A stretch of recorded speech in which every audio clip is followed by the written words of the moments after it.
Me dijeron que me quedaban 3 meses de vida. Que era cuestión de tiempo.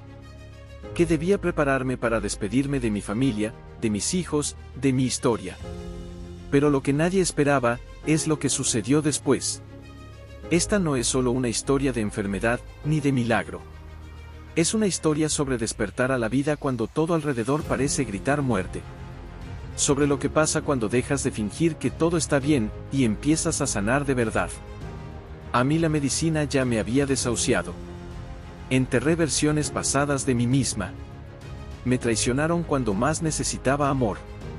Y cuando creí que ya no aguantaba más, la vida me soltó una verdad que me hizo derrumbarme otra vez. ¿El final? Ni yo lo esperaba. Pero hoy estoy aquí, para contarte cada detalle. Me dieron 3 meses de vida. Esas palabras no se dijeron en un cuarto oscuro de hospital, ni se susurraron con compasión. Se lanzaron como si fuera una frase cualquiera, de esas que oyes y luego olvidas. Pero yo nunca olvidé. Era el final de una tarde nublada, en el Hospital General de San Cristóbal de las Casas.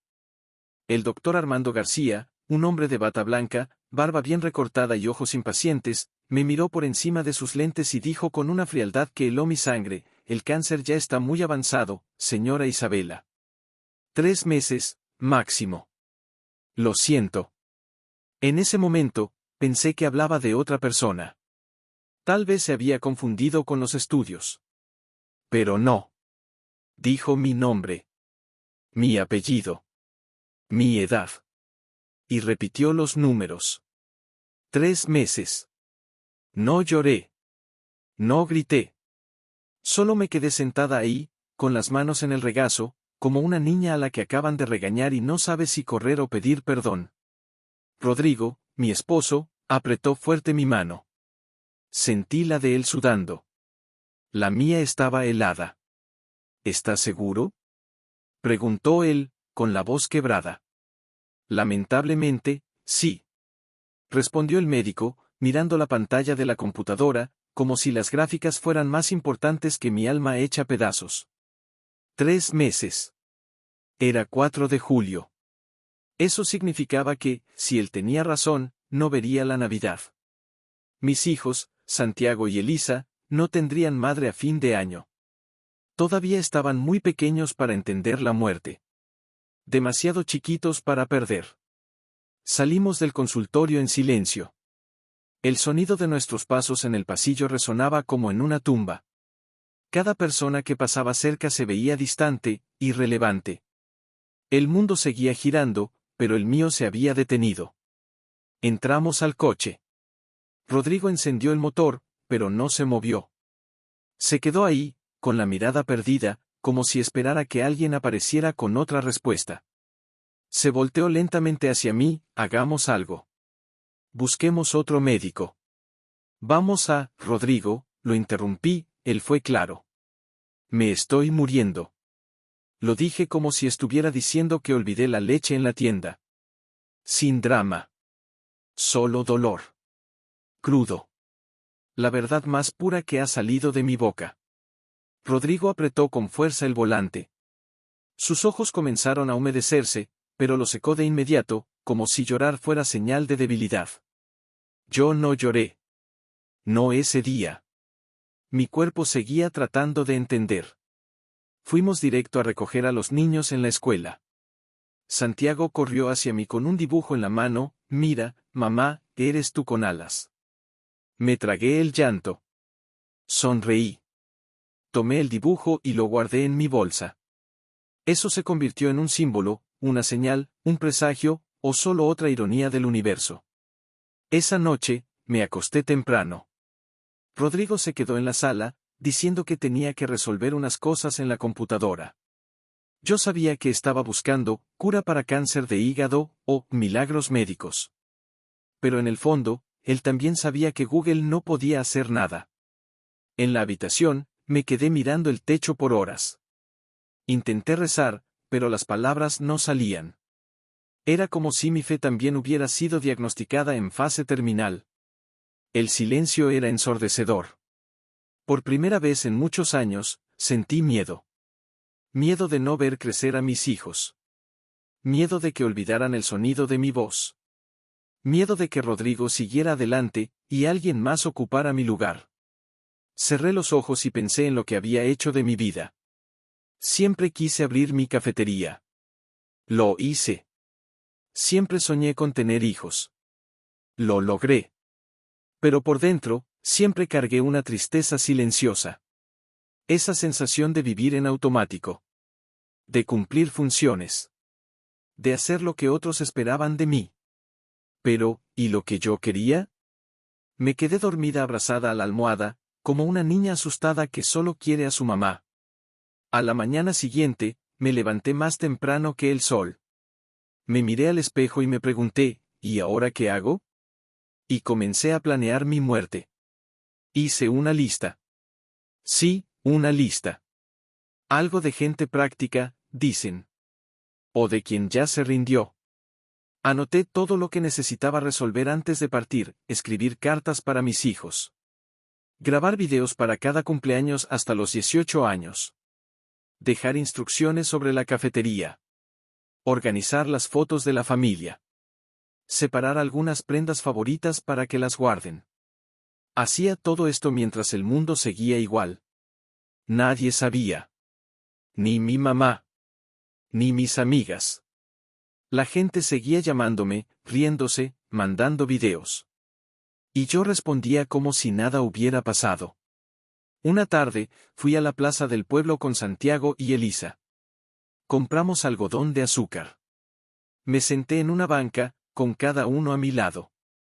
Y me quedé observándolos jugar con una pelotita de colores. El sol iluminaba su cabello y parecía que estaban radiantes.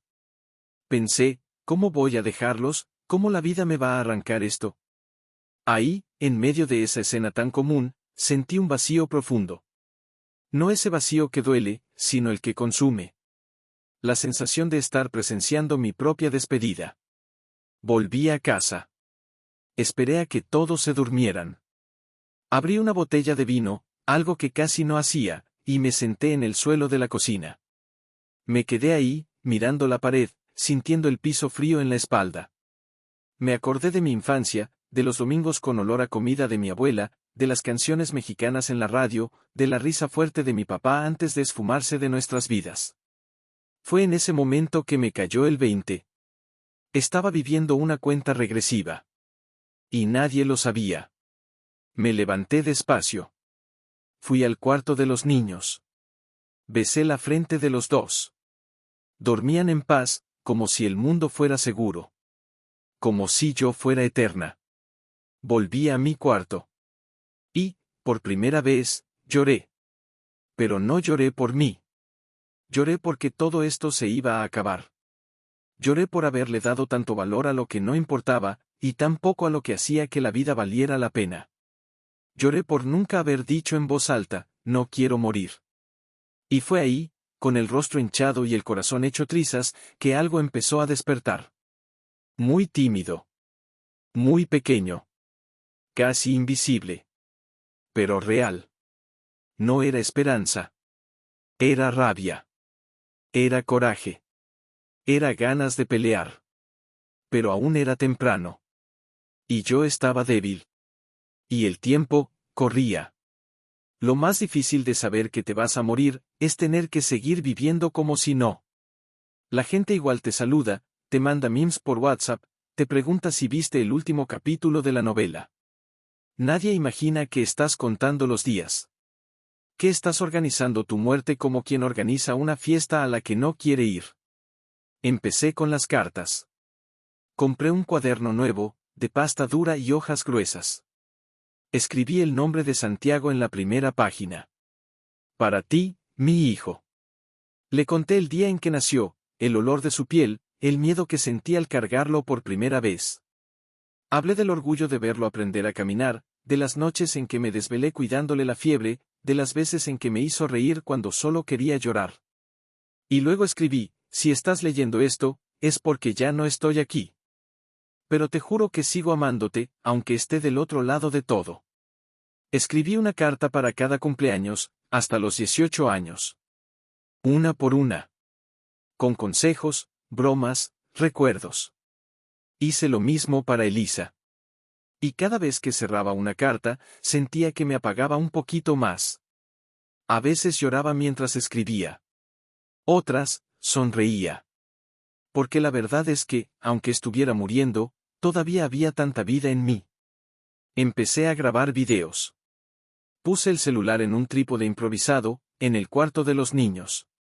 Usé la pared blanca como fondo. Grabé mensajes como si les hablara en el futuro. Hola, mi amor, hoy cumples 10 años. Quisiera estar ahí contigo. Pero espero que, donde sea que esté, sientas este abrazo. Con el tiempo, me di cuenta de que estaba creando una mamá eterna. Una mamá que existiría en videos, en cartas, en recuerdos. Y eso me dio paz por un rato. Pero la paz siempre duraba poco. Una tarde calurosa de julio, salí a caminar sola. Entré a una tienda de ropa infantil y compré 2 pijamas. Uno de Batman para Santiago. Uno de Minnie para Elisa. La vendedora sonrió y preguntó, ¿lo va a envolver para regalo? Sí. Pero, hasta dentro de 3 meses. Me miró confundida. Le sonreí de vuelta, como si fuera una broma más. Pero por dentro, me estaba desangrando. Pasé también por una florería. Compré una planta de girasol. Al llegar a casa, la sembré en una maceta grande. La puse en la terraza de la cafetería. Lo hice sin pensar mucho. Después de unos minutos parada ahí, mirando la tierra mojada, entendí que era una súplica. Como si le dijera a la vida, si este girasol florece, todavía tengo una oportunidad. En los días siguientes, volví a trabajar como siempre. La gente entraba y salía de la cafetería. Pedían café, pan dulce, llenaban el lugar con pláticas banales. Y yo sonreía, servía, limpiaba las mesas. Nadie sospechaba. Nadie sabía que, detrás del mostrador, había una mujer muriendo en silencio. Una mañana, mi mamá llegó sin avisar. Notó que estaba más flaca, más pálida. ¿No estás bien? Tus ojos, están tristes. Es puro cansancio, mamá. Es el ritmo de aquí. Insistió en que me hiciera exámenes. Le mentí. Le dije que ya había ido, que todo estaba bien. Ella me creyó. O prefirió creerlo. Antes de irse, me abrazó más fuerte de lo normal. Y susurró, si me necesitas, no lo ocultes. Soy tu madre. Me quedé parada ahí unos minutos después de que se fue, sintiendo el aroma de su perfume en mi hombro. Y pensé, ¿cómo le digo que va a enterrar a su propia hija? Esa noche, le pedí a Rodrigo que acostara a los niños. Fui al cuarto de visitas y saqué un cuaderno viejo. Ahí empecé a anotar instrucciones prácticas, claves de las tarjetas, lista de proveedores de la cafetería, contactos de emergencia. Todo organizado. Seco. Como si fuera una gerente pasando la estafeta. Pero entre esas notas frías, también escribí, Rodrigo, por favor, nunca dejes que nuestros hijos olviden cómo era mi sonrisa. Esa noche, soñé con mi papá. Estaba parado en un campo abierto, con la puesta del sol a su espalda. Sonreía, con los brazos abiertos. Es muy pronto para que vengas, dijo. Desperté asustada. Agitada. Sudando. Fui a la terraza. El girasol seguía creciendo. Aún pequeño, pero firme. Fuerte. Como si también luchara contra el tiempo. Una semana después, me llamaron para una reunión en la escuela de Elisa. Era una presentación de mitad de año. Los niños iban a cantar canciones folclóricas mexicanas. Llegué temprano, me senté en la segunda fila. El corazón acelerado. Por primera vez, pensé, ¿y si esta es la última vez que veo a mi hija en el escenario? Ella entró con un traje colorido, una cinta en el cabello, sus ojitos brillando. Me vio entre el público y saludó con la mano. Yo sonreí. Pero por dentro, dolía. Como si cada nota de la canción fuera un clavo que hundía más la realidad. Después de la presentación, corrimos hacia ella. Estuviste maravillosa, mi amor. Le dije, abrazándola fuerte. También vas a venir a la próxima, ¿verdad, mamá? Me quedé callada un segundo. Rodrigo contestó por mí, sonriendo, claro que va a venir. De camino a casa, miraba por la ventana. El cielo estaba despejado, la ciudad encendida. Recordé una frase que leí alguna vez: la muerte es como un ladrón educado. Te avisa antes de entrar, pero aún así, te sorprende. Esa semana empecé algo distinto. Me puse a tomar fotos de todo. Del café siendo servido, de los dibujos de los niños, de los zapatos regados en la sala, de los platos sucios de la cena. No quería olvidar nada. Ni lo bonito. Ni lo común. El sábado cerré la cafetería más temprano. Preparé una cena sencilla en casa. Velas encendidas. Música bajita. Los niños ayudándome a poner la mesa. Era solo una cena. Pero para mí, era un ritual de despedida. Rodrigo me miraba diferente. Sabía que escondía algo. Pero aún no tenía el valor de preguntar. Después de que todos se durmieron, volví a la terraza. El girasol estaba más grande. Más fuerte. Lo observé como si esperara a que me respondiera algo. Entonces escuché pasos detrás de mí. Rodrigo. Isabela, ¿sí? ¿Que no me estás contando? Dudé. Él se acercó. Me rodeó con sus brazos. Nos quedamos en silencio. Puedo soportar lo que sea. Solo no puedo con que sufra sola. Respiré hondo. Me voy a morir, Rodrigo. Él se alejó. Me miró a los ojos. ¿Qué? Cáncer. Hígado. Etapa avanzada. 3 meses. El mundo se detuvo por unos segundos. Rodrigo se tambaleó un poco, se apoyó en la pared.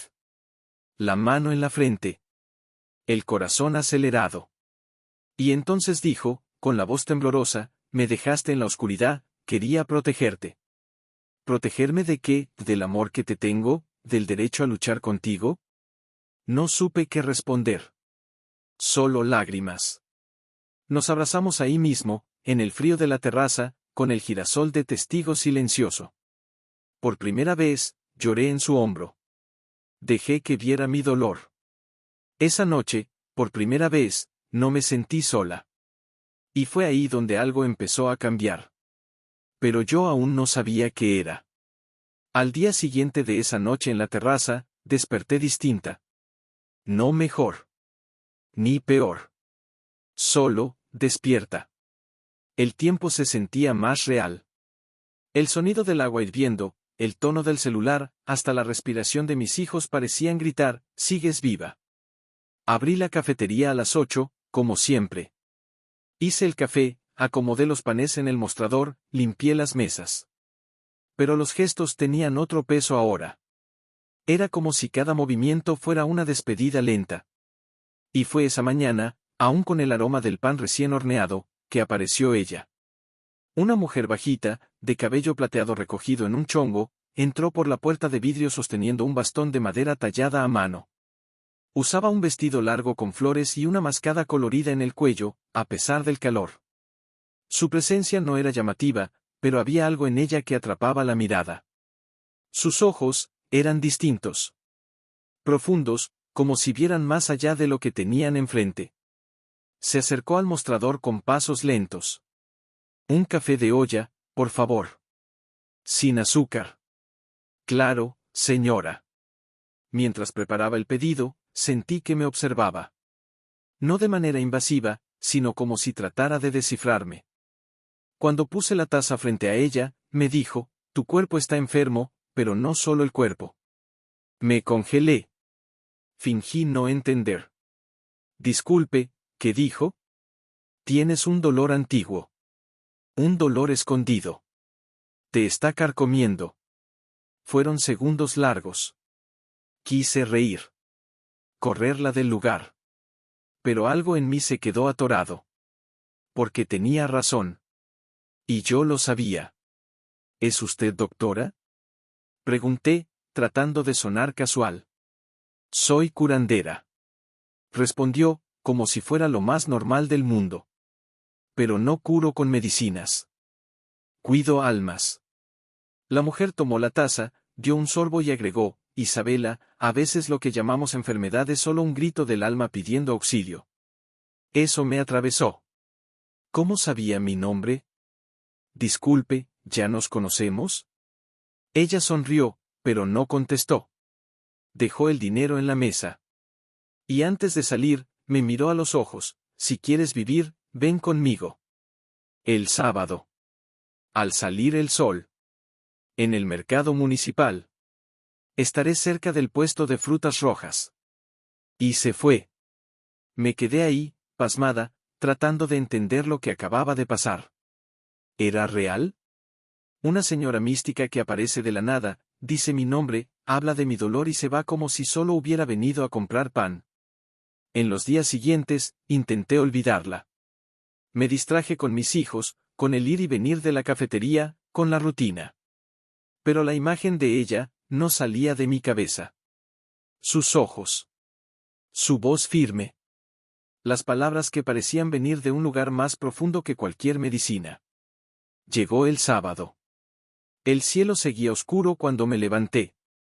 Rodrigo murmuró en la almohada, ¿a dónde vas a estas horas? No lo sé exactamente. ¿Hablas en serio? Es algo que necesito hacer. No insistió. Me conocía lo suficiente para saber que, cuando yo tomaba una decisión, era inútil tratar de detenerme. Me puse un suéter ligero, me até el cabello y salí. El mercado municipal apenas abría. Los vendedores acomodaban frutas, pescados, verduras. El olor era una mezcla de tierra mojada, especias y el humo de tortillas recién hechas. Caminé con calma, mirando cada puesto, cada rostro. Hasta que la vi.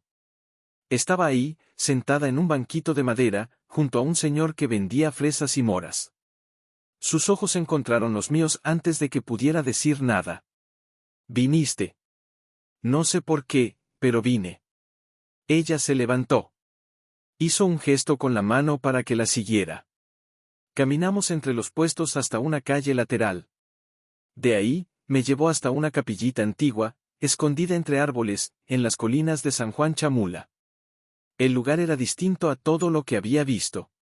Las paredes blancas, llenas de marcas del tiempo. En el suelo, ramas de pino cubrían las piedras. Adentro, cientos de velas encendidas. En el aire, el olor intenso de copal quemado. No había bancas. Ni sacerdote. Solo silencio, y la fe desnuda de quien ya no espera explicaciones. Ella entró, se arrodilló y encendió una vela. Luego me miró. Aquí, mucha gente encontró sanación. No porque aquí sea mágico. Sino porque aquí, se rindieron. ¿Rindieron qué? El dolor. El control. La ilusión de que mandan en todo. Me quedé de pie.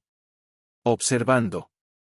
Las paredes cubiertas de telas coloridas, los santos adornados con listones, la imagen de una mujer llorando con un corazón atravesado por espinas. ¿Qué es todo esto? Pregunté. Esto es fe. Fe de un pueblo que aprendió a sufrir en silencio. Pero que nunca dejó de pedir. Me acerqué. Sentí una presión en el pecho. No era miedo. Era emoción. Como si todo eso hubiera sido hecho para mí. ¿Y qué hago ahora? Ella me dio una vela. Enciéndela. Y pide. Pero pide con verdad. Con coraje, con llanto, con alma. Me arrodillé. Encendí la vela. Y dije en voz baja, no quiero morir. Era la primera vez que lo decía fuera de mi cabeza. Y fue como si un peso inmenso se cayera de mis hombros. La voz se me quebró. Los ojos se llenaron. Seguí, no estoy lista. Mis hijos todavía me necesitan. Todavía no he vivido todo. Aún tengo tanto miedo, tanta culpa, tantas cosas que nunca dije, empecé a llorar. De verdad. Sin control. Esas lágrimas añejas, atoradas por años. Lloré por lo que viví. Por lo que perdí. Por lo que me quitaron. Por lo que yo misma nunca me permití. Y ahí, en el piso de esa capilla indígena, rodeada de velas temblorosas y silencio sagrado, algo dentro de mí se rompió. Ella se acercó. Puso su mano sobre mi cabeza. No estás curada, Isabela. Pero ahora, estás lista para empezar. No entendí lo que quiso decir. Pero no pregunté. Salimos de ahí al final de la mañana. El sol ya iluminaba las colinas. El cielo despejado. Una brisa suave. Caminamos en silencio hasta la entrada del pueblo. Se detuvo. Me dio un pequeño saquito de tela. Aquí dentro hay semillas de chía, hojas de chaya y flores secas de cempasúchil. No son medicinas. Son recordatorios. De lo que el cuerpo necesita para recordar que quiere vivir. Yo, no sé cómo agradecer. No me agradezcas. Solo no te rindas. Y se fue. Regresé a casa con el saquito en las manos, la cara todavía húmeda y el corazón, curiosamente ligero. No sabía todavía qué haría. Ni cómo. Pero por primera vez, había una pequeña chispa dentro de mí. Tal vez esperanza. O tal vez, solo el comienzo de un milagro. Doña Clara dijo que la fe mueve montañas. Pero en ese momento, yo no quería mover montañas. Solo quería levantarme de la cama sin sentir el peso del miedo sobre mí. Volví de la capilla en silencio, sosteniendo el saquito con semillas y hojas secas como si fuera un relicario. Esa noche me acosté tarde. Rodrigo me observaba del otro lado de la cama, sin saber qué decir. Él intentaba ser fuerte por mí. Y yo, fingiendo estar fuerte por él. Pero en el fondo, los dos sabíamos, todo esto estaba lejos de terminar. A la mañana siguiente, dejé a los niños en la escuela y fui a la plaza central. Mi cabeza seguía dando vueltas con todo lo que me había dicho doña Clara.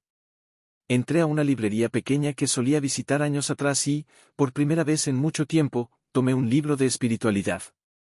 No era de religión, sino de energía, de cómo la mente influye en el cuerpo. Mientras hojeaba las páginas, oí una risa aguda que venía del pasillo infantil. Curiosa, me acerqué. Era una chica. Delgada, con 2 chonguitos en el cabello, unos 16 o 17 años a lo mucho.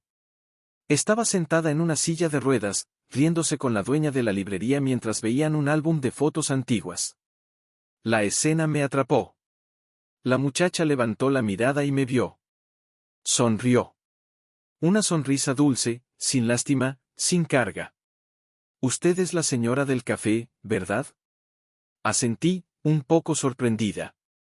Ella continuó, mi tía me lleva a veces. Me encanta el olor a pan de ahí. ¿Te gusta el pan de maíz con queso, cierto? Te he visto por ahí. Exacto. Respondió, entusiasmada. Es mi favorito. Me acerqué. Me presenté. Ella se llamaba Natalia. La plática fluyó con naturalidad. Hablamos de libros, de música mexicana, de películas viejas. Era encantadora. Inteligente. Y lo más impresionante, tenía una ligereza en el alma que parecía flotar por encima de esa silla. ¿Naciste así? Pregunté, con cuidado. Ella negó con la cabeza. No. Me caí de un árbol cuando tenía 9 años. Jugaba con mi hermano. Lesión en la médula. Los doctores dijeron que nunca volvería a caminar. Lo siento mucho. No hace falta, dijo ella, sonriendo. Aprendí a vivir así. Y quién sabe, algún día, volveré a caminar. ¿Todavía crees en eso? Me miró fijamente. Sus ojos cafés brillaban. Sí. Porque si no creo, mi cuerpo también se da por vencido. Esa frase se me quedó grabada como fuego. Ese, si no creo, retumbaba con fuerza en mi mente. Natalia siguió hablando, al principio, me enojé. Gritaba a Dios, a mi mamá, al mundo. Pasé meses sin hablar con nadie. Solo lloraba. Pero un día, mi abuela me llevó a la capilla de San Juan Chamula. Me dijo que ese lugar había curado a gente. Me pareció una tontería. Pero fui. Y ahí, me di cuenta de que mi cuerpo estaba paralizado, pero mi corazón también. ¿Qué sentiste ahí? Pregunté, intrigada. Paz. Y vergüenza. ¿Vergüenza? Sí. Vergüenza de haberme hundido tanto, de haber olvidado quién era. Vi a niños enfermos rezando con fe, gente pasando hambre y aún así sonriendo. Y yo ahí, quejándome porque no podía caminar. Estaba viva. Respiraba. Tenía a mi familia. Pero solo veía lo que había perdido. Silencio. Entonces ella bajó la voz, como si confesara un secreto. Desde entonces, empecé a mover un dedo. Luego 2. Hoy, ya muevo las piernas. Poco. Pero las muevo. Y un día, me voy a levantar de esta silla. Contuve las lágrimas. Me quedé ahí, sentada con ella casi una hora. Y cuando me despedí, me dijo, sea lo que sea que te esté lastimando, señora, entrégalo. Pero entrégalo de verdad. A veces el cuerpo se enferma cuando el alma quiere ser oída. Regresé a casa con el corazón alborotado. La historia de Natalia me tocó más que cualquier consulta, examen u oración que haya vivido. Porque ella no solo era un ejemplo de superación. Era un recordatorio vivo de que también enfermamos cuando callamos demasiado. Y yo llevaba años callada. Estuve pensando en cuántas veces sonreí cuando quería gritar. Cuántas veces me tragué las broncas, las traiciones, los abandonos. Cuántas veces fingí estar bien para no preocupar a nadie. Esa tarde, tomé mi cuaderno y comencé a escribir sobre el pasado. Escribí sobre el día que mi padre se fue de casa. Sobre la culpa que sentí, pensando que quizá había hecho algo mal. Escribí sobre el miedo de no ser suficiente, de no ser querida. Sobre las veces en que me escondía en el baño de la escuela para no llorar frente a los demás. Sobre la primera vez que me traicionaron y fingí que no importaba, porque, al menos regresó. Lloré mientras escribía. Pero no como antes. Esta vez, las lágrimas no venían de la tristeza. Venían de la limpieza. Era como si estuviera abriendo ventanas dentro de mí, dejando que mi alma respirara. Entonces sucedió algo extraordinario. Al final de la tarde, escuché golpes en la puerta de la cafetería. Era doña Clara. Esta vez no traía palabras enigmáticas. Solo una canasta con hierbas, frutas y un libro viejo con la cubierta desgastada. Ya empezaste. Ahora no pares. ¿Empecé qué? Tu sanación. Me dio el libro. Dentro, había recetas antiguas de tés, ungüentos y rituales indígenas. Me señaló una página marcada, infusión de chaya con canela, para limpiar el hígado. Tomar al amanecer, con gratitud. ¿Va a funcionar? Pregunté, incrédula. Sigues atada a la idea de funcionar. Pero sanar no es como un botón. Sanar es un camino. Y ya diste el primer paso. Doña Clara se despidió con un abrazo cálido. Un abrazo que no juzga. Que no exige. Solo cobija. Esa noche, preparé el té como decía el libro. Me senté en la terraza. El girasol que planté hacía semanas estaba a punto de florecer. Y por primera vez, lo miré sin pedir nada. Solo di las gracias. Di gracias por la historia de Natalia. Por la presencia de doña Clara. Por el simple hecho de seguir ahí, respirando, sintiendo, intentando. Fue en ese instante que entendí algo profundo: la sanación no empieza cuando desaparecen los síntomas, sino cuando dejas de tratarte como un caso perdido. Yo seguía enferma. Pero, por primera vez en mucho tiempo, estaba viva. Pensaba que estaba enferma por el cáncer. Pero, poco a poco, empecé a darme cuenta de que la verdadera enfermedad tenía raíces mucho más antiguas. Más hondas. Invisibles en los estudios. Escondidas en silencios mal digeridos. De eso no se hablaba en los pasillos blancos del hospital. Ningún doctor preguntó por mi infancia, mis culpas, mis dolores que nunca sangraron. Solo preguntaban cuántos centímetros había crecido el tumor. Jamás se preocuparon por saber cuántos años llevaba yo encogida por dentro. Después del té de chaya, algo empezó a ocurrir. No en mi cuerpo, sino en mi memoria. Imágenes viejas empezaron a volver. Una a una. Como si alguien rebobinara mi vida y me obligara a ver todo lo que había escondido bajo la alfombra. Y uno de esos recuerdos volvió con toda su fuerza una mañana nublada, mientras doblaba la ropa de los niños. Era yo, de 8 años, sentada en la puerta de la casa, esperando a que mi papá volviera. Se había ido esa mañana diciendo que iría a arreglar unas cosas y desapareció por semanas. Ese día, mi mamá lavaba la banqueta, cantando una canción triste de Chabela Vargas, mientras intentaba disimular el abandono. ¿Él va a volver, mamá?, pregunté. Ella fingió no oírme. Lo esperé. Por días. Por años. Por dentro. Cuando al fin regresó, semanas después, con el pelo revuelto y olor a cigarro, mi mamá lloró. Yo corrí hacia él. Pero él pasó a mi lado como si no me hubiera visto. Ese momento se quedó ahí guardado. Enterrado. Como una piedra al fondo de mi pecho. Y ese día, doblando la ropa en la lavandería, el recuerdo llegó como un puñetazo. Dejé caer una camisa de Santiago al suelo. Me senté en una esquina y lloré. No por el cáncer, sino por esa niña. La niña que pensó que no merecía amor porque su padre no la escogió. Cargué con esa herida casi 3 décadas. Y ahora, palpitaba como una llaga abierta. Entendí, en ese instante, que mi cuerpo solo estaba gritando, lo que mi alma ya no podía seguir guardando. La semana siguiente, escribí una carta para mi papá. No para mandarla. Él había muerto años atrás. Pero necesitaba decir lo que nunca dije. Escribí con rabia, con dolor, con palabras que jamás hubiera podido pronunciar en voz alta. Tú me dejaste con demasiadas preguntas. Me hiciste creer que el amor siempre se va. Que tengo que merecerlo para que alguien se quede. Que si no soy perfecta, nadie se quedará. Escribí por horas.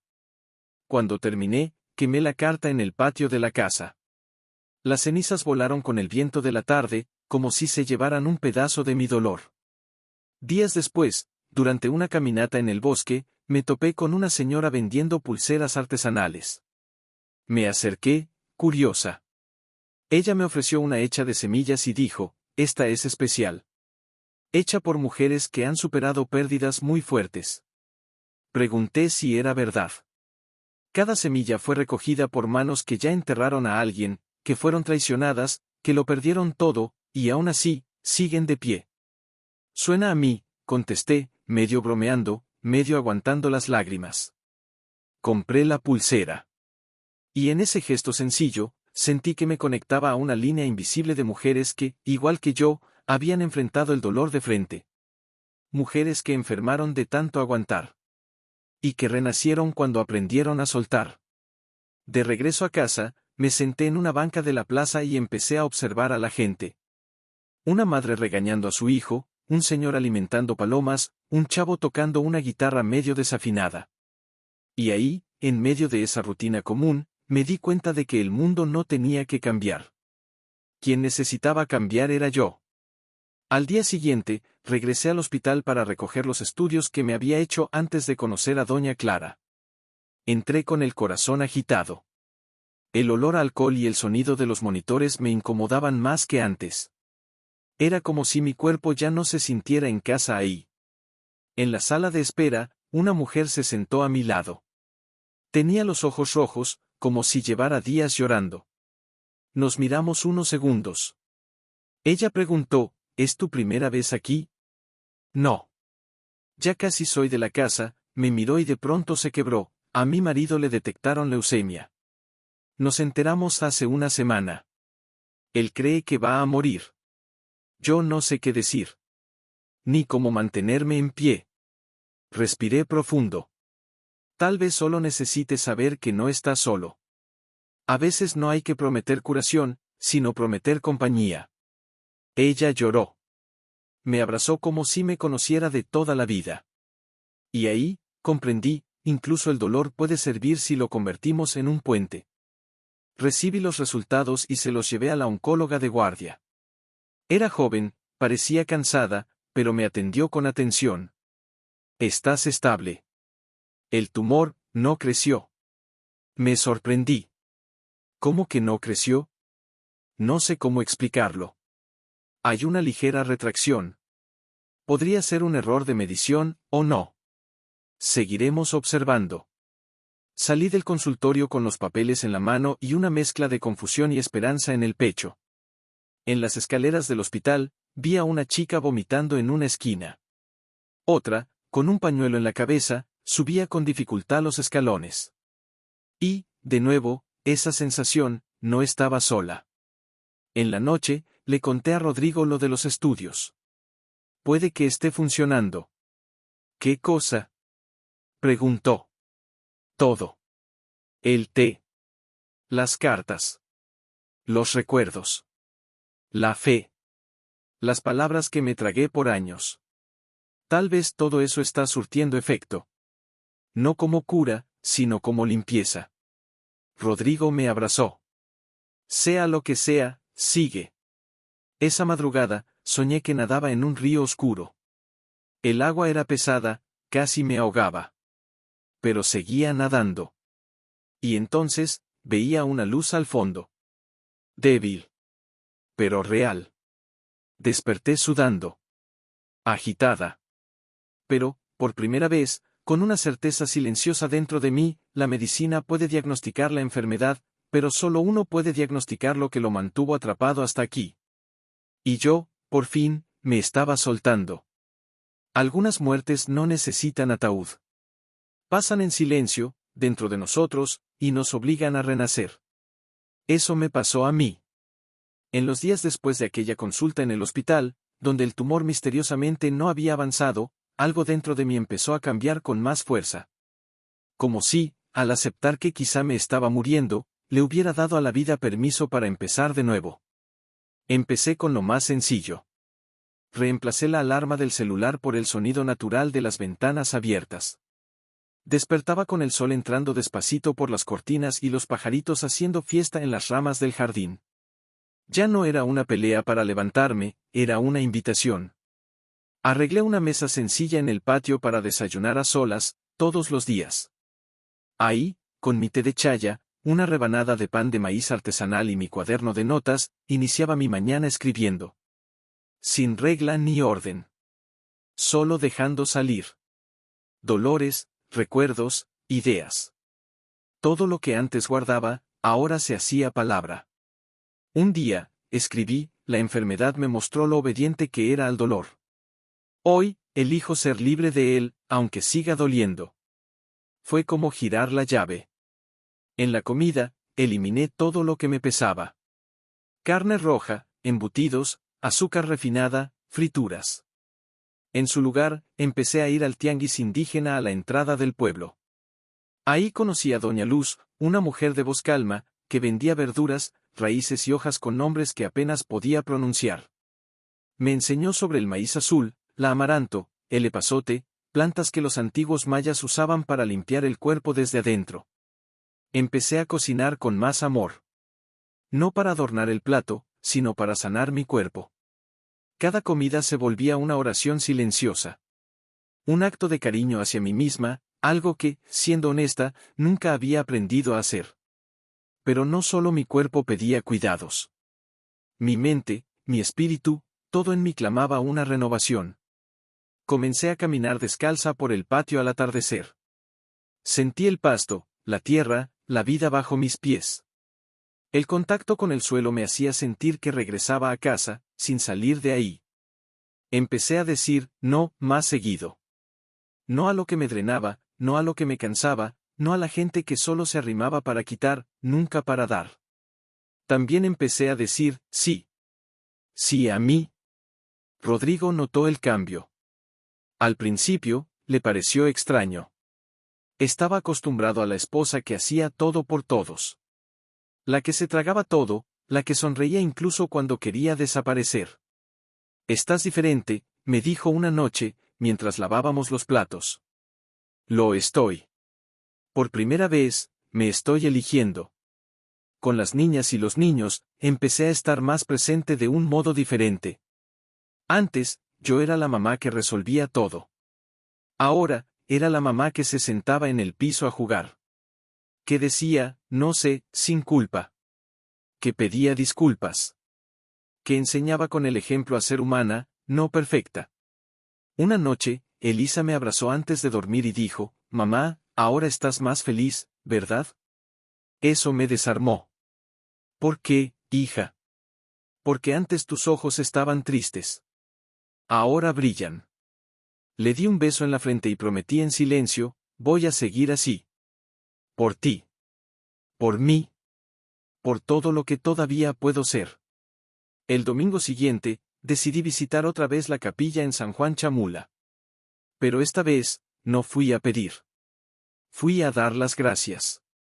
El camino hasta allá era el mismo, pero algo en mí era distinto. Cuando entré a la capilla, con las velas aún temblorosas y el olor a copal en el aire, sentí una paz tan grande que me senté en el piso, cerré los ojos y respiré. No había una oración aprendida. Solo presencia. Una mujer se sentó a mi lado. Estaba de luto. Cabello recogido, rostro abatido.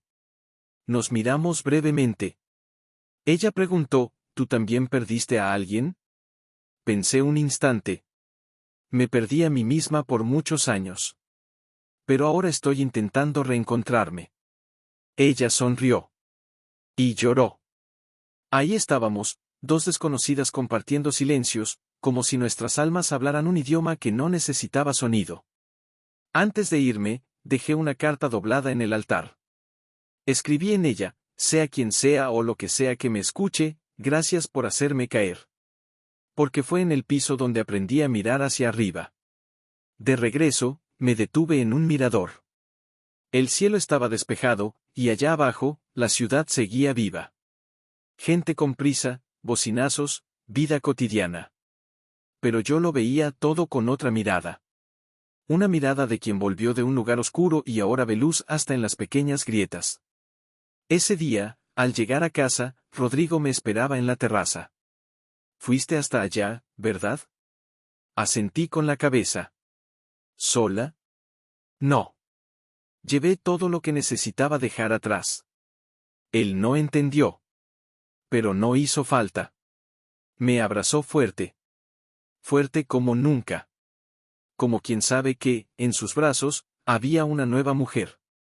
No curada todavía. Pero renacida. Esa noche, me senté frente al espejo y me miré con atención. Las ojeras seguían ahí. El cuerpo aún cansado. Pero los ojos, ahora tenían vida. Había ahí una mujer que sobrevivió a sí misma. Y eso, era un milagro. La enfermedad todavía vivía en mí. Pero ya no mandaba en todo. Era como vivir con un inquilino ruidoso, seguía ahí, pero ahora yo sabía dónde estaban las llaves de la casa.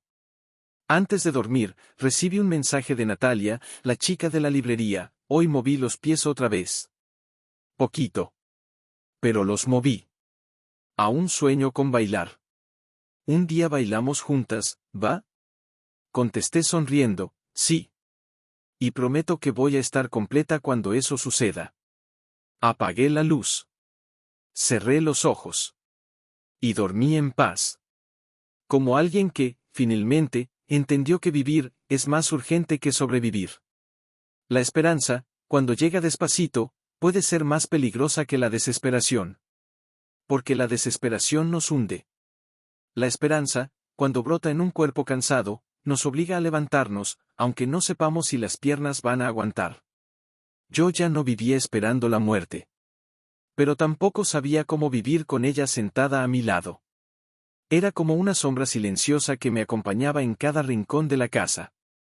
Aún así, seguí. Mis días empezaron a tener una belleza extraña. Todo se veía más nítido. El olor del café. El sonido de la lluvia. El tacto de las manitas de mis hijos en mi cara. Cada gesto se volvía un recuerdo en construcción. Y yo no quería olvidar nada. Volví a escribir. Pero ahora, no para despedirme. Escribía para recordar. Para contar lo bueno que era estar viva, incluso cuando todo decía lo contrario. Cierto día, al acomodar los juguetes de Elisa, sentí un piquete agudo en un costado del abdomen. Un dolor rápido, como una alerta. Lo ignoré. Pensé que tal vez había hecho un mal movimiento o un esfuerzo. Pero el dolor regresó 2 días después. Más intenso. Rodrigo insistió, tienes que ir al hospital. Ya. ¿Y si solo es una reacción, un síntoma normal? No quiero volver a ese ambiente, ¿y si es algo peor, Isabela? Ya hiciste lo imposible hasta ahora. No vamos a parar. Respiré hondo. Sabía que tenía razón. Agendé la cita para el día siguiente. Mientras esperaba en la sala del hospital, reviví todo, la primera vez que estuve ahí, la sentencia de los 3 meses, el miedo, el colapso. Pero ahora, algo en mí era distinto. No me sentía débil. Me sentía retada. La doctora que me atendió era nueva para mí. Joven, amable, de esas que todavía creen que pueden cambiar el mundo. Su nombre era Camila Reyes. Me escuchó con atención. Anotó todo. Pidió nuevos estudios. Quiero entender lo que está pasando con calma, ¿puedes hacerte una resonancia y un combo de exámenes de sangre y de hígado? Quiero tener un panorama completo. Claro. Regresa en 3 días, ¿sale? Asentí. Esos 3 días parecieron semanas. La cabeza daba vueltas. El miedo quería volver, pero algo más fuerte me mantenía firme. No era un optimismo falso. Era una fe sin explicación. La mañana señalada, regresé al consultorio. La doctora Camila tenía el semblante serio. Pero había un brillo contenido en sus ojos. Se sentó, abrió la carpeta y dijo, voy al grano. Hay una mejoría. No sé cómo, pero la hay. Me quedé callada. El tumor disminuyó. De forma considerable. Los marcadores hepáticos están mejor. La inflamación bajó. Hay cicatrización en los tejidos. ¿Eso es posible? Pregunté, sin saber lo que sentía. Ella cerró la carpeta. Isabela, esto no es común. No es el patrón clínico. No con tu diagnóstico. Pero está pasando. Y necesitamos investigar. Entonces, ¿estoy curada? Ella dudó. No puedo afirmar eso todavía. Pero lo que vi en los exámenes, es algo que desafía los protocolos médicos. La palabra, milagro, flotó en la sala. Ninguna la dijo, pero ambas la pensamos. Salí del consultorio en shock. Rodrigo me esperaba en el coche. Cuando entré, me miró ansioso, ¿y bien? Rodrigo, el tumor retrocedió. Él abrió los ojos, parpadeó varias veces, como si intentara entender. ¿Eso es bueno? Es más que bueno. Es inexplicable. Me abrazó ahí mismo, en el estacionamiento. Me apretó como quien recupera a alguien que creyó perder. Llegamos a casa y les contamos a los niños que mamá estaba mejorando. Santiago dio un salto de alegría. Elisa preguntó, ¿significa que no vas a morir? La miré a los ojos. Mamá todavía no sabe todo. Pero por ahora, aquí estoy. Y estoy bien. Ella sonrió, aliviada. Corrió a dibujar. Minutos después volvió con una hoja y me la mostró. Era un árbol grande con raíces profundas, flores de colores y una mujer sonriendo arriba, con una cinta que decía, ella se quedó. Guardé ese dibujo como un trofeo. Pero esa misma noche, un pensamiento me atravesó, ¿y si es un error? ¿Y si los estudios están mal? ¿Y si solo es un alivio falso antes del golpe final? Al día siguiente, recibí una llamada del hospital. Señora Isabela Montalvo, necesitamos que regrese. El área de imágenes detectó una discrepancia en los estudios anteriores, ¿podría venir mañana? Mi corazón se tensó. ¿Discrepancia cómo? Es mejor que lo platiquemos en persona. La noche fue larga. Rodrigo intentó calmarme, pero yo estaba rota por dentro. Sentía la muerte sentarse de nuevo en la orilla de mi cama, sonriendo, como si dijera, ¿creíste que me habías ganado? Al día siguiente, llegué temprano. Me recibió la propia doctora Camila. Tenía el rostro tenso. Siéntate. Necesito explicarte lo que descubrimos. Respiré profundo. Ella tomó una carpeta distinta. Dentro había imágenes, gráficas y otro nombre. Isabela, hubo un cruce de expedientes. Los estudios que revisamos hace 3 días, no eran tuyos. Mi mundo dio vueltas. ¿Cómo? Digitaron mal el código del paciente. Tu nombre se anexó al expediente de otra persona. Recién nos dimos cuenta porque la otra paciente vino a hacerse un nuevo estudio y los datos no coincidían. Lamentamos mucho. Mi estómago se revolvió. ¿Y mis exámenes de verdad? Ella respiró hondo. Muestran mejoría. Menos que la que vimos antes. Pero real. El tumor sí retrocedió. No tanto como creíamos, pero retrocedió. Y eso, aún así, es sorprendente. No sabía qué sentir. ¿Coraje? ¿Alivio? ¿Miedo? Salí de ahí en silencio. Rodrigo me esperaba otra vez en el coche. ¿Y entonces? Fue un error. Pero, aún así, estoy mejorando. Él suspiró. Entonces eso es lo que importa. Regresé a casa callada. Me senté en la terraza. El girasol que había sembrado al principio de todo ya había florecido hacía días. Ahora empezaba a marchitarse. Lo miré y entendí, no se trataba de milagros instantáneos. Se trataba de constancia. Raíz. Tiempo. Y yo estaba floreciendo. Un poco cada día. Incluso con errores. Incluso con miedo. Incluso sin garantías. Los días posteriores al error en los exámenes fueron confusos. La revelación me sacudió por dentro. No era enojo ni decepción. Era algo más profundo.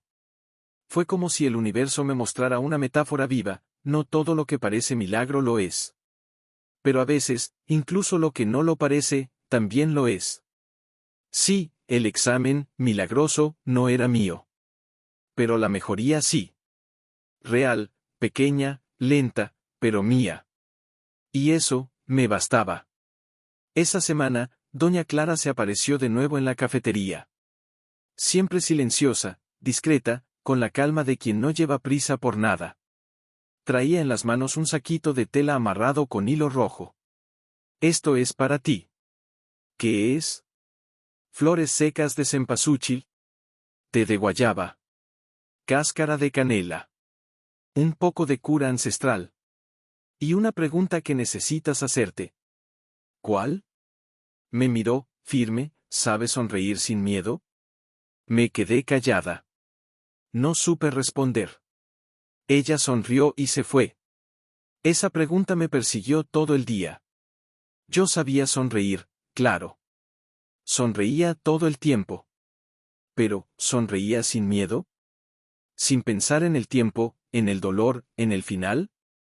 ¿O sonreía con la esperanza disfrazada de despedida? Fui por Elisa a la escuela. Salió con el uniforme arrugado y un dibujo en la mano.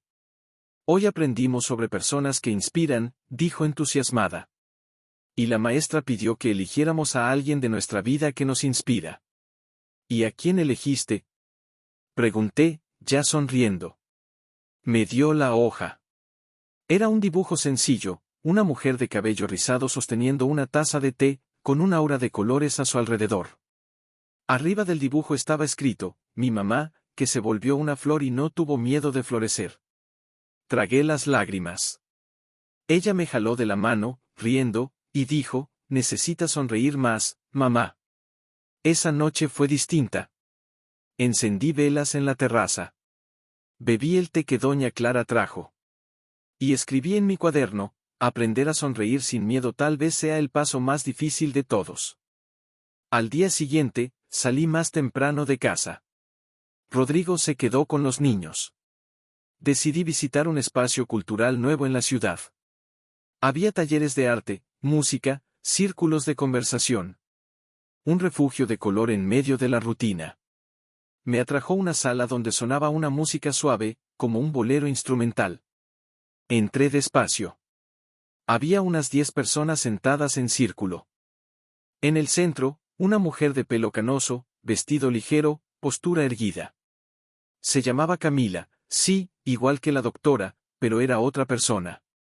Bienvenidos, dijo ella. Hoy vamos a hablar del poder de la risa. No de la risa fingida, sino de la risa que sana. Me quedé sin saber por qué. Pidió que cada uno contara la última vez que había reído sin motivo. Las respuestas variaron. Una señora dijo que fue al oír a su nieto cantar mal. Un joven habló de un sueño tonto. Cuando llegó mi turno, me congelé. La verdad, no me acuerdo. Camila me miró con ternura. ¿Quieres contar por qué? Creo que me dio miedo reír y acostumbrarme. Querer mucho la vida y que se fuera. Ella caminó hacia mí. Tomó una conchita de cerámica que usaba a modo de campana. La tocó suavemente. ¿Sabías que el cuerpo humano reconoce la risa, aunque sea falsa? El cerebro libera endorfinas aunque solo finjas estar contenta. ¿No es como engañarme? A veces necesitamos engañar un rato al dolor, para que no nos trague. Estuve dándole vueltas a eso todo el día. Al final del taller, Camila contó su historia. Hace 12 años, perdí a mi hijo en un accidente de moto. Tenía 19 años. Era mi única familia. Me caí en un hoyo sin fondo. Pasé 2 años sin reír. Sin vivir. Hasta que un día, me senté en una banca de parque, y vi a un señor intentando hacer trucos de magia para un niño. Falló todos. Pero el niño se reía. Fuerte. Libre. Hizo una pausa. En ese momento, reí. Por primera vez en 2 años. Y entendí que reír no era traicionar el dolor.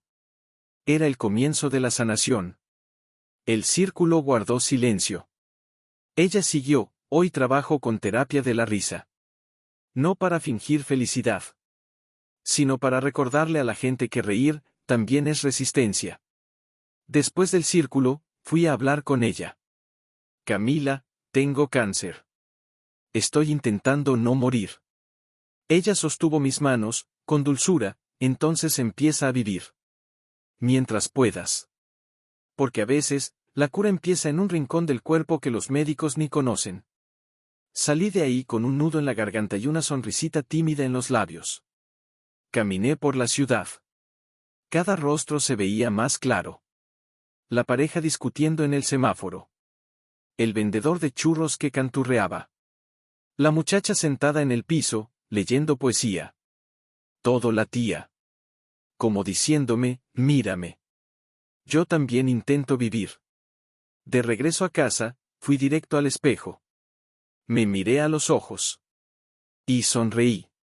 Sin obligación. Sin miedo. Solo sonreí.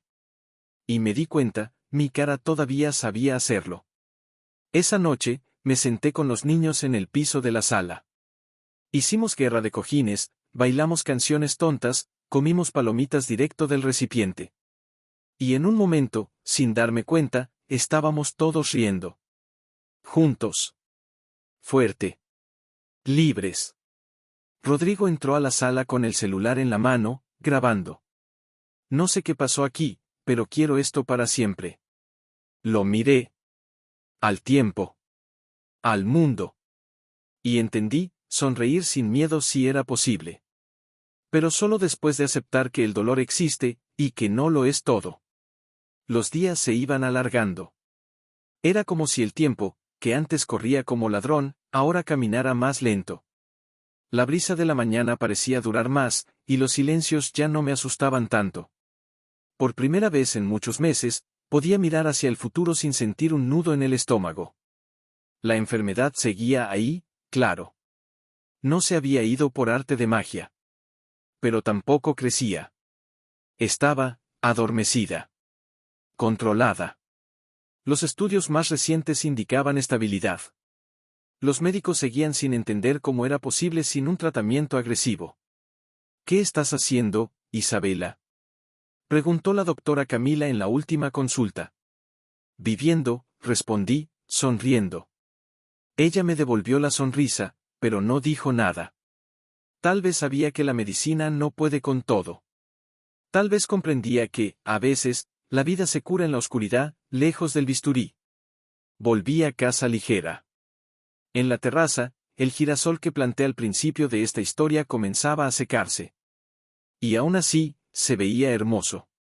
Había cumplido su ciclo. Floreció. Iluminó. Y ahora descansaba. Esa noche, Rodrigo me sorprendió con una cena a la luz de las velas en el patio. Nada ostentoso. Arroz con lentejas, ensalada fresca y agua de maracuyá. ¿A qué viene todo esto?, pregunté. Porque casi te pierdo. Y no quiero esperar otra amenaza para recordarte cuánto te amo. Nos sentamos. Brindamos. Las niñas y los niños aparecieron en medio de la cena con coronas de papel y empezaron a bailar.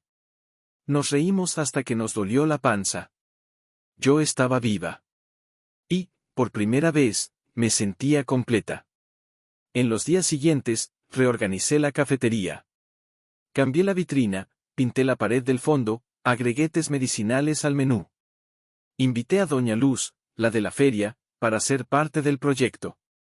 Ella trajo hierbas secas, hojas en bolsitas y empezó a enseñar a clientes curiosos sobre infusiones naturales. El lugar se volvió aún más vibrante. Recibí elogios de todos lados. Algunos decían que la cafetería tenía buena vibra. Otros iban solo a platicar, a contarme que habían oído mi historia por alguien y querían conocerme. En poco tiempo, lo que solo era un lugar para servir café se transformó en un punto de encuentro, un refugio, un confesionario. Y entonces, pasó. Una tarde de jueves, Rodrigo olvidó el celular en el mostrador. Había salido con Santiago a comprar ingredientes. El teléfono vibró.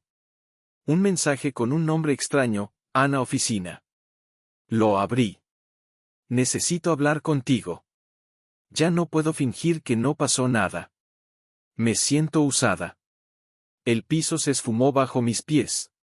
Abrí toda la conversación. Era reciente. Solo de 4 días atrás. Él había contestado, Ana, ya te dije. Eso no debió pasar. Yo amo a mi esposa. Seguí leyendo. Las manos me temblaban. El corazón se me salía. No decías eso cuando estabas conmigo. Me pediste paciencia, ¿ahora quieres huir? Fue un error. Un momento de debilidad. Nada más. El último mensaje era de la noche anterior. Entonces la elegiste a ella. Aún después de todo. Cerré el celular. Respiré hondo. El mundo a mi alrededor parecía el mismo, pero por dentro, todo se caía. Me senté en la banca de la terraza. La misma donde me senté cuando recibí el diagnóstico. Esa banca conocía mi dolor. Y ahora, acogía uno nuevo. Cuando Rodrigo regresó, vi en su cara que algo andaba mal. ¿Revisaste mi teléfono? No contesté. Se acercó. Isabela, ¿desde cuándo? Silencio. Fue, solo una vez. Discutimos, yo estaba confundido. Creí que ibas a morir. ¿Y pensaste que podías prepararte acostándote con otra? Me arrepentí el mismo día. Se acabó. Fue un error. Lo miré. El mismo hombre que me cuidó, que me dio 2 hijos, que me acompañó en el hospital. El mismo que me preparó una cena y me dijo que me amaba. Y aún así, me había traicionado. Guardé silencio varios minutos. Rodrigo intentó explicarse. Intentó tomar mi mano. Me aparté. No solo me engañaste como mujer. Traicionaste una parte de mi cura. Porque yo creía que no estaba sola. Él lloró. Pidió perdón. Rogó. Soy humano, Isabela. Me equivoqué. Pero te amo. Por favor, déjame quedarme. Me levanté, respiré hondo y dije, no ahora. Tal vez algún día. Pero ahorita, tengo que cuidarme. De nuevo. Él se fue de la casa esa noche. Se quedó con su mamá. Dijo que respetaría mi tiempo. Y lo cumplió. Los niños lo notaron. Santiago se quedó callado. Elisa me preguntó si papá volvería. Solo le dije, él siempre va a estar cerca. Pero ahora, mamá necesita espacio para respirar. Fueron días duros. No por el abandono, sino porque ahora tenía que sanarme de nuevo. Pero esta vez, de una herida que no sale en los estudios, la de haber confiado. Le conté todo a doña Clara. Ella escuchó en silencio. Luego dijo, sanar también es saber cerrar puertas.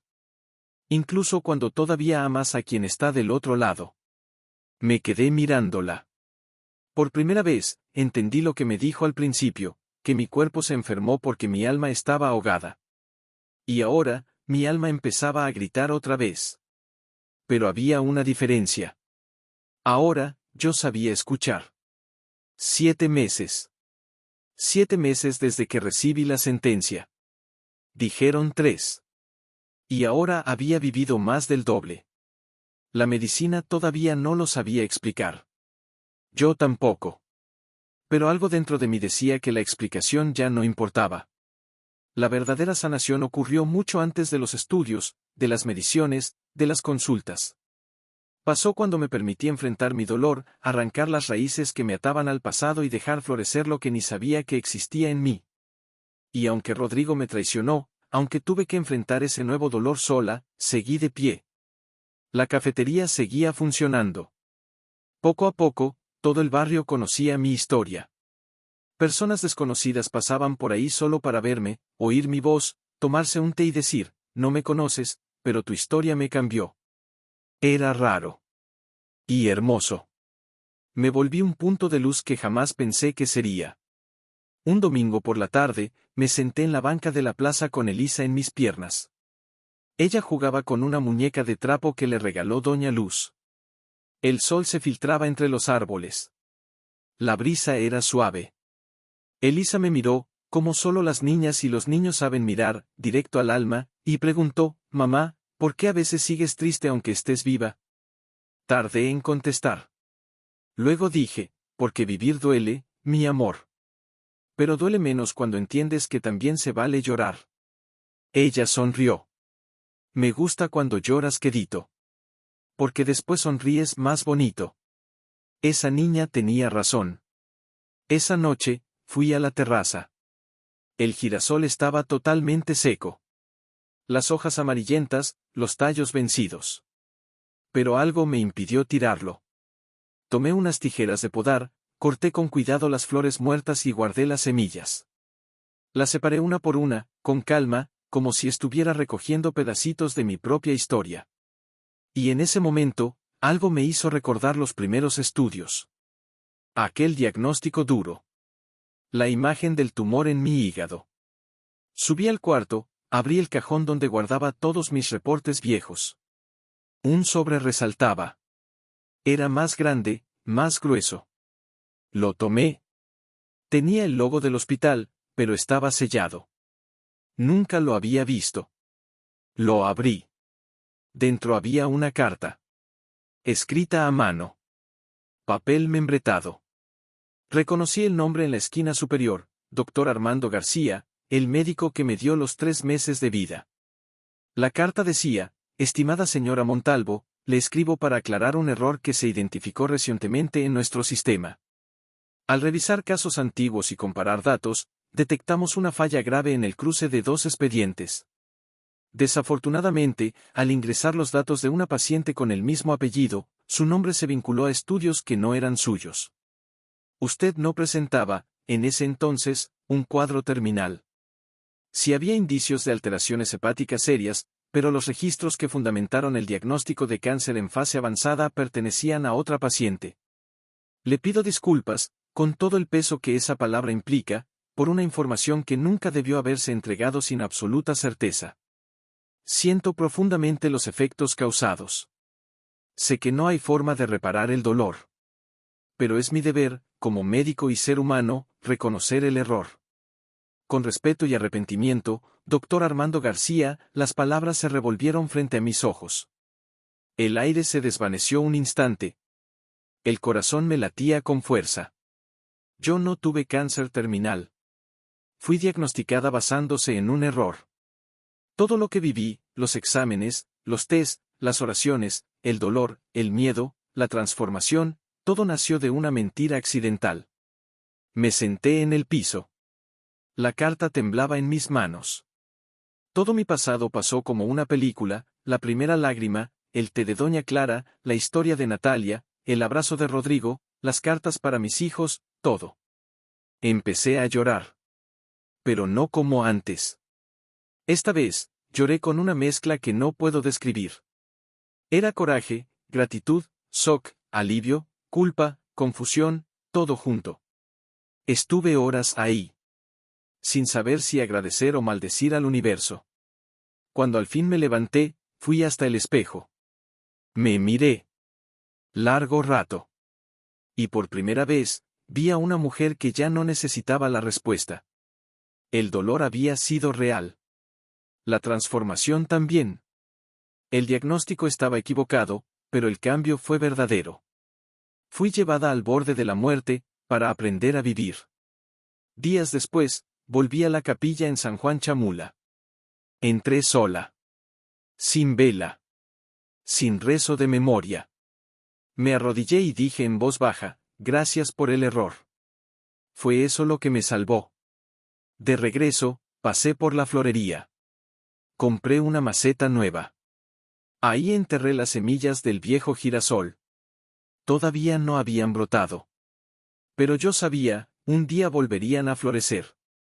Porque ahora. Yo también había florecido. Y por primera vez, sin miedo. Tal vez estés esperando un milagro. Tal vez creas que nunca llegará. Pero, ¿y si el milagro es justamente este dolor que cargas ahora, y si es eso lo que va a transformarte, despertarte y enseñarte a vivir de verdad? No esperes el diagnóstico. No esperes perder. No esperes caer. Empieza ahora. A cambiar. A mirar hacia adentro. A elegir lo que te sana.